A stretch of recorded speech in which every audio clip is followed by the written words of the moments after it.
It's been one of the wildest weeks in NBA history, and it all started with this. They told me to not waste my energy on them, but I'm done being silent. That's right, LeBron James has finally clapped back at Kwame Brown for the ridiculous jabs he's been throwing at him over the years. Everybody want to change the narrative for LeBron because they don't want to say that this guy is narcissistic as shit. But this time, he took it too far. He dragged Kobe, Michael Jordan, and even LeBron's legacy into his nonsense, and trust me, LeBron didn't hold back. He came in hot and completely dismantled Kwame Brown in a way that the NBA has never seen. Today, we're going deep and exposing everything, from Kwame's history of trolling LeBron to his recent comments about MJ and Kobe. And if you think that was all LeBron said in his clapback, wait till you hear how LeBron came for Kwame's whole career. The wild part about this entire situation is that LeBron had been giving Kwame the silent treatment for years. And when I say silent treatment, I mean full-on, I refuse to acknowledge you exist level of ignoring someone. Kwame would drop video after video, insult after insult, and LeBron would just keep playing like he didn't hear a thing. But this time, LeBron didn't just break the silence. He came at Kwame with energy he had never wasted on him before. You could tell something in him snapped because it was obvious in his tone. He was fed up. And honestly, it makes sense. Kwame has been coming for LeBron for years. It's almost like a weird hobby of his at this point. But this time, he finally said something LeBron wasn't willing to let slide. Kwame claimed LeBron should not be mentioned in the same category as Kobe Bryant or Michael Jordan. And now that I got my computer, LeBron James should not be mentioned in the same sentence as Kobe Bryant or Michael Jordan. And for LeBron, that was the one line he wasn't going to let anyone cross. This is a man who has been fighting for GOAT validation his entire career. He has structured seasons, playoff runs, and entire narratives around people acknowledging him as the greatest player of all time. So hearing that from Kwame Brown, of all people, wasn't just disrespect. It was a blow to LeBron's ego. And as if that wasn't enough, Kwame tried to double down by bringing LeBron's son, Bronny, into it. And that made things even more personal. We got high school players better than Bronny. Absolutely got high school players better than Bronny. Bronny was never the best high school player on his team. He was never the best college player on his team. LeBron may let people talk about him, but once you start dragging his kids into your rants for views, you're playing with fire. So between the Kobe and MJ disrespect and the Bronny comments, LeBron finally snapped. And the wildest part is that all of this is coming from someone whose NBA career, let's just say, is not the resume you want to bring into this fight. Because before Kwame Brown turned into the NBA's unofficial YouTube commentator, he was supposed to be the future of a franchise, and not just any franchise. In 2001, Kwame came into the league as the first high school player ever drafted #1 overall, going straight from Glenn Academy in Brunswick, Georgia, to the Washington Wizards. With the first pick in the 2001 NBA draft, the Washington Wizards select Kwame Brown from Glenn Academy, Brunswick, Georgia. The hype around him wasn't normal hype. It was historic because every scout, every reporter, and every GM talked about this kid like he was the next dominant big man who would redefine what a 19-year-old could be. And the craziest part is that Michael Jordan himself believed in him and showed it publicly. Well, obviously, you can see he's a well-educated kid. Now, we entertain a lot of possibilities, but none could change our minds in terms of what this kid could do in the long range for the Washington Wizards. Yes, that was Michael Jordan. The man whose approval is harder to get than courtside tickets to an NBA final, the same MJ who practically turned practices into war zones and expected greatness out of everyone around him. He looked at a 19-year-old Kwame Brown and said, "That's the franchise piece, that's the kid I can mold." When Jordan gives you that endorsement, you're basically being handed a cheat code to the NBA. Players pray for that kind of backing, and Kwame had it delivered to him on a platinum plate. When Jordan returned to the court in the 2001-2002 season to play for the Wizards, the expectations around Kwame doubled. Everyone thought MJ mentoring him would turn Kwame into a beast. But instead of being the start of something huge, it was the beginning of one of the toughest NBA development stories we've ever seen. From the moment he touched an NBA court, everything went wrong. Kwame wasn't physically ready for grown man basketball. He wasn't strong enough to bang in the paint, wasn't confident enough to handle being coached by arguably the most demanding competitor ever, and wasn't mentally built to carry the weight of being the first high school #1 pick in history. By the time his rookie year ended, he averaged 4.5 points and 3.5 rebounds, which was not exactly the stat line people expected from the first high schooler ever taken number 1. Year 2 was supposed to be the bounce back. Kwame actually improved, averaging 10.9 points and 7.4 rebounds in the 2003-2004 season. And for a minute, it looked like he might turn the corner, but injuries came, the Wizards moved on from him, and he was traded to the Lakers in 2005. And the Lakers fans, yeah, they were not exactly patient. This is the same fan base that watched Shaq dominate the league. When they got Kwame, expectations shot through the roof again. But instead, he became a punchline. There were games where he couldn't even catch routine passes. By the end of his career, after bouncing between the Grizzlies, Pistons, Bobcats, Warriors, and Sixers, Kwame finished with career averages of 6.6 points and 5.5 rebounds across 12 seasons. Again, not the worst numbers for a role player. But the problem is, he wasn't drafted to be a role player. He was drafted to be great. So when he didn't live up to expectations, the NBA world labeled him a bust, and that label became his identity. Every sports show used him as the go-to example of wasted potential. Analysts joked about him constantly. Late-night hosts worked him into punchlines, and every time a young player struggled, analysts compared him to Kwame Brown. So that bitterness he has? That's not random. It came from being publicly dragged since he was a teenager. It became a part of him. So yeah, when you see Kwame rant today, when you hear him take shots at players who actually lived up to their expectations, you can see where that anger came from. But here's the thing. Having a tough career doesn't give you a free pass to attack people unprovoked. Plenty of players had rough NBA runs, and they didn't turn it into a full-time job of disrespecting everyone who accomplished what they couldn't. And once Kwame realized that bitterness was getting some attention, he did something even wilder. He turned that bitterness into a brand. In 2021, out of nowhere, Kwame Brown suddenly went viral. And not because anyone rediscovered his old highlights or someone found some hidden gem from his Wizards days. He went viral because he started unloading on people, and the internet ate it up. These weren't normal videos either. These were full-on explosions. Anytime someone with a big name said something he didn't like, Kwame would turn on his camera and go off. And for some reason, he kept filming all of it from the front seat of his car, like that was his personal Oval Office. That 2021 moment was the turning point of his entire post-NBA life. His channel blew up because people weren't used to seeing a former player talk like that. He wasn't polished, he wasn't careful, he wasn't worried about who he offended, he was raw, unfiltered, and honestly, kind of chaotic. And the more chaotic he got, the more people clicked. It was the perfect storm of shock value, anger, and complete unpredictability. And that's when Kwame discovered the secret formula. Attacking bigger names equals more views equals more relevance, and more relevance equals more money. It didn't take him long to figure it out. Every time he went after someone who was actually successful in the league, the numbers spiked. If he mentioned a superstar, it was instant traction. The bigger the name he targeted, the bigger the reaction.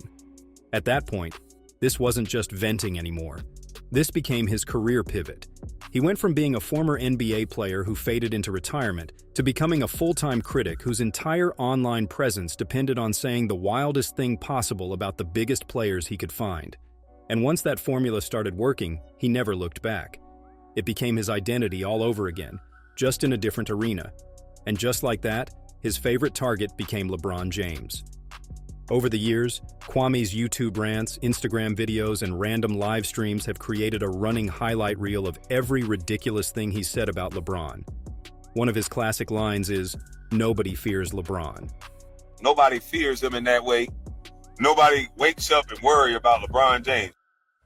LeBron James should not be mentioned. Kwame repeatedly claimed that players in the league weren't intimidated by LeBron's size, skill, or court IQ.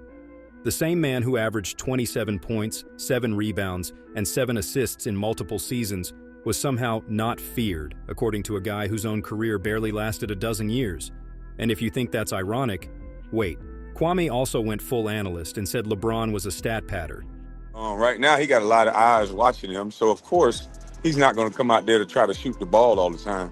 But it still looked like he was playing for stats. He's playing to get assists. And he said that as if durability, consistency, and being the all-time scoring leader are somehow bad things. He pushed it like it was gospel. filming it from the passenger seat of his car like a high school kid gossiping on the way to school. But the line he crossed was that line where he said LeBron shouldn't be mentioned with Kobe or Michael Jordan. Now yes, Kobe and MJ are legends, and we may never get another player like them. Those are arguably the two greatest players we have had in the NBA, but that's not the point here. The point is that Kwame Brown, who averaged 6.6 points and 5.5 rebounds across 12 seasons, somehow decided he was qualified to dictate NBA hierarchy. And if you thought that was bad, Kwame didn't stop at LeBron. Oh no, he dragged Bronny James into it. Suddenly, it wasn't about basketball anymore. It was personal. Kwame questioned Bronny's skill, mocked his development, and even had an audio clip circulate online where he basically said, "The kid cannot play." I can make a real valid point of why this kid should never be in an NBA jersey. He doesn't know this because he never played this position. Somebody got to tell him, this ain't it. Meanwhile, LeBron has watched Bronny grind through adversity that would crush most adults. I'm talking injuries, health scares, and the relentless pressure of being LeBron James's son. And it's totally ironic because Kwame literally lived the NBA pressure cooker himself. He knows better than anyone that talent alone doesn't guarantee success. Bronny still has to earn every point, every rebound, and every highlight. And Kwame dragging a teenager just to get at the father is just low, even for him. Looking at the pattern, it's obvious that Kwame's attacks aren't about being objective. They're about jealousy, insecurity, and a desperate hunger to stay relevant. The same guy who never amounted to what he promised in the NBA now acts like the moral and analytical authority of the league. And when you actually line up LeBron James's career next to Kwame Brown's, the contrast isn't just big, it's almost painful to watch. Let's start with LeBron. The man is the all-time leading scorer in NBA history, surpassing legends like Kareem Abdul-Jabbar and Karl Malone along the way. He's a four-time NBA champion, including 2 with Miami, 1 with Cleveland, and 1 with the Lakers. He's a 4-time MVP, a title he first won in 2009 and most recently in 2013. And don't forget the longevity, over 20 years of elite basketball, still producing at an insane level in his late 30s. He's won 2 Olympic gold medals, countless playoff series, and holds records that will take decades to break, including being the only player in NBA history to reach 10-plus finals appearances with 3 different franchises. Now, let's put Kwame Brown next to that. He averaged 6.6 points and 5.5 rebounds per game over a 12-year NBA career, bouncing between 8 teams, never really sticking anywhere. He was a role player at best, a fringe starter, and was widely labeled a bust from the moment he stepped on an NBA court.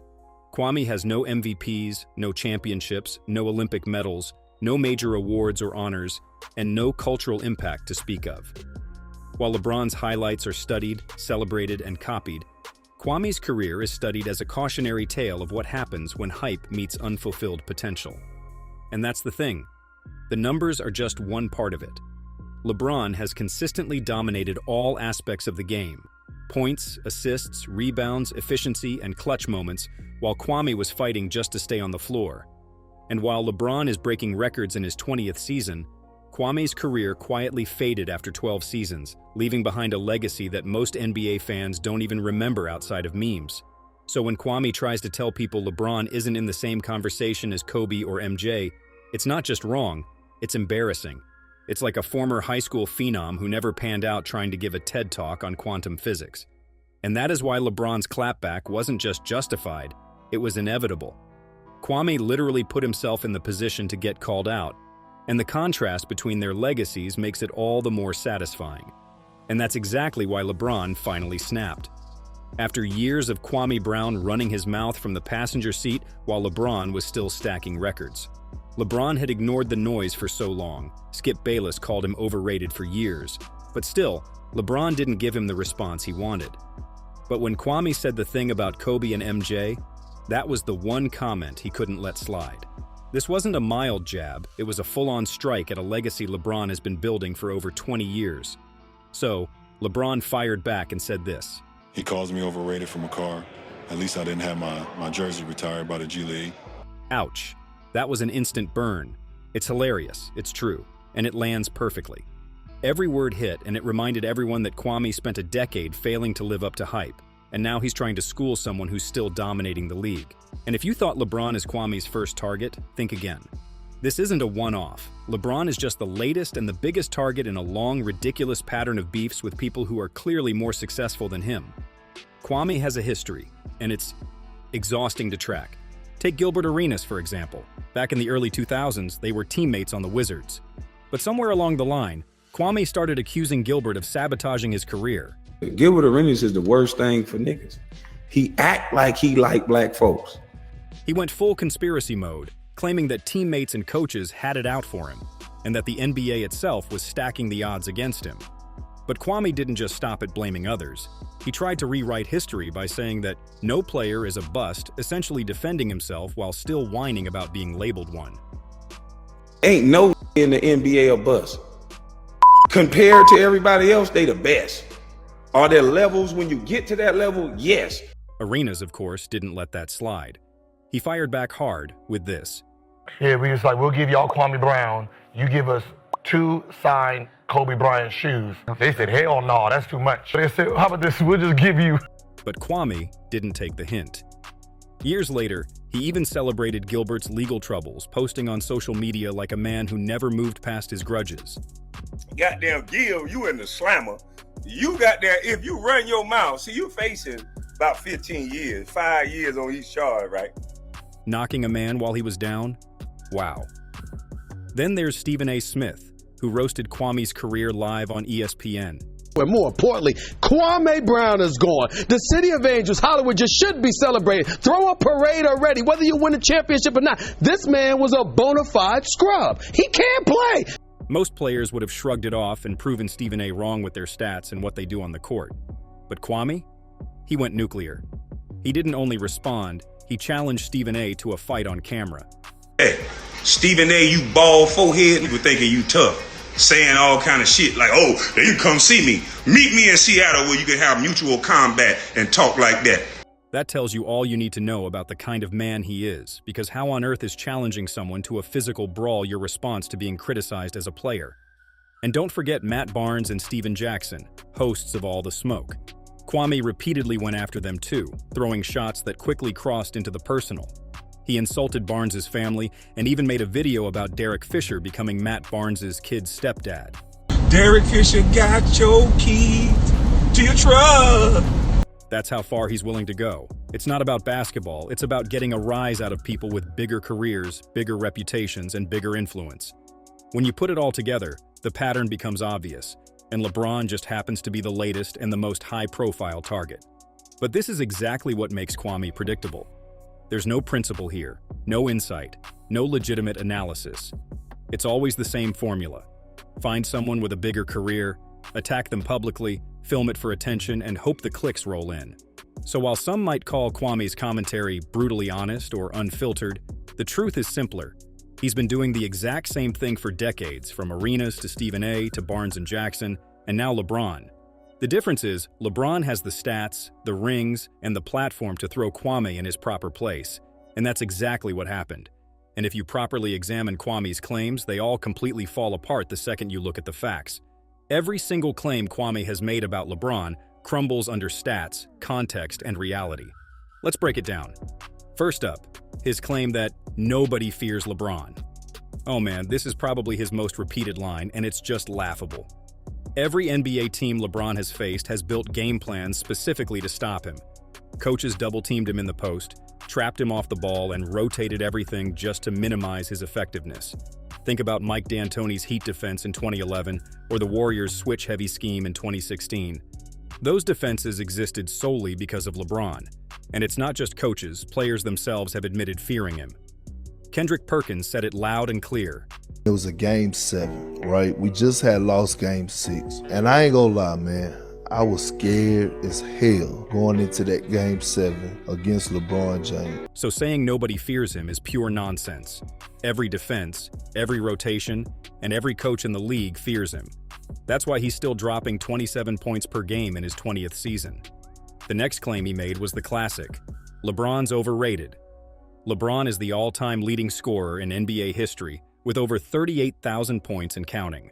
He's made 10 NBA Finals appearances, won 4 championships, and stayed elite across 2 decades, multiple teams, and multiple systems.